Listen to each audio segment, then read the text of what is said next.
হযরত আবু সাঈদ খুদরি রাদিয়াল্লাহু তাআলা আনহু বলেন, সাহাবায়ে কিরামদের মধ্য থেকে আমি আবু সাঈদ খুদরি ওই মহিলার স্বামীর নিকট গেলাম, হাজির হলাম। হাজির হওয়ার পরে তার চেহারার দিকে তাকায় দেখলাম সে সাপের বিষের কারণে ছটফট ছটফট করতেছে। আমি এক গ্লাস পানি দিলাম।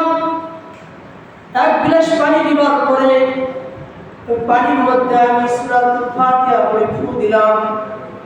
ফু দেওয়ার পরে ওই মহিলাকে বললাম, এই পানিটা তোমার স্বামীকে খাওয়ায় দাও।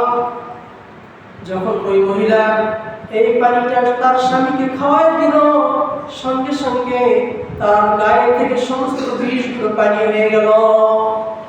হযরত আবু সাঈদ খুদরি রাদিয়াল্লাহু তাআলা আনহু এই ঝাড়ফুঁক দেওয়ার আগে আরেকটা চুক্তি করেছিলেন। চুক্তি হলো যে আমি তোমার স্বামীকে পূর্ণাঙ্গ সুস্থতা, আল্লাহ যদি চায় আমি তোমার স্বামীকে পূর্ণাঙ্গ সুস্থতা দিতে পারি, তবে শর্ত আছে একটা। শর্ত হলো যে আমাদেরকে একটা বকরি দিতে হবে।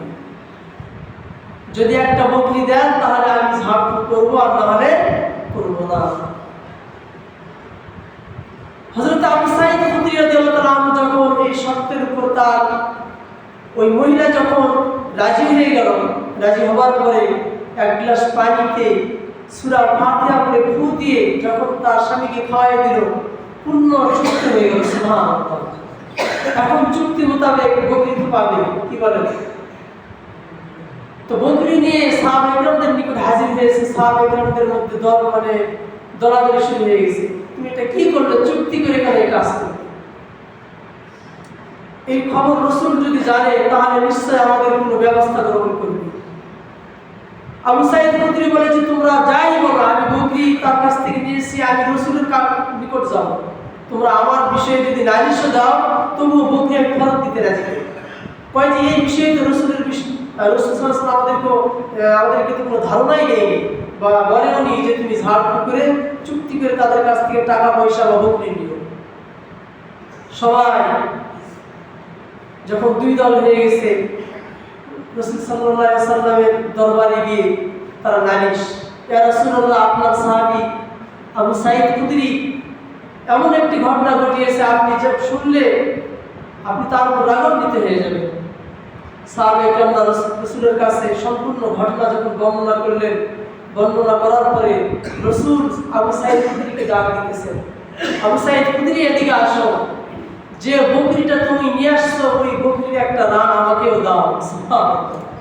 সাহাবায়ে কেরাম আশ্চর্য হয়ে গেছে, কি ব্যাপার? আমরা না রাসূলের দরবারে এসে নালিশ দিলাম, আবার রাসূল ওই বকরির একটা রান চাইতেছে, তাহলে বোঝা যায় রাসূলের কি আছে? পূর্ণাঙ্গ সমর্থন আছে এই বিষয়ে যে ঝাড়ফুঁক করে চুক্তি করে টাকা নেওয়া কি জায়েজ আছে, বকরি নেওয়া জায়েজ আছে। আলহামদুলিল্লাহ বলেন।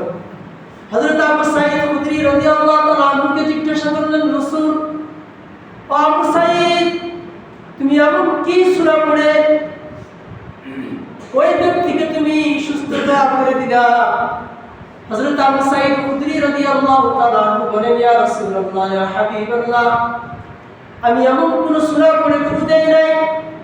আমি শুধুমাত্র এমন একটি সূরা, যে সূরাটা কোরআনে হাকিমের প্রথমে দিয়ে আসা হয়েছে, যে সূরাটার নাম হলো উম্মুল কুরআন। ওয়ালাকাদ আতাইনাকা সাবআম মিনাল মাসানি ওয়াল কুরআনুল আযীম।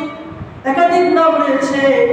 এই সূরাটা পড়ে আমি গ্লাসের মধ্যে ফু দিয়ে যখন পানিটা ওই লোককে খাওয়াই দিলাম, খাওয়াই দেওয়ার সঙ্গে সঙ্গে ওই ব্যক্তি সুস্থ হয়ে গেল।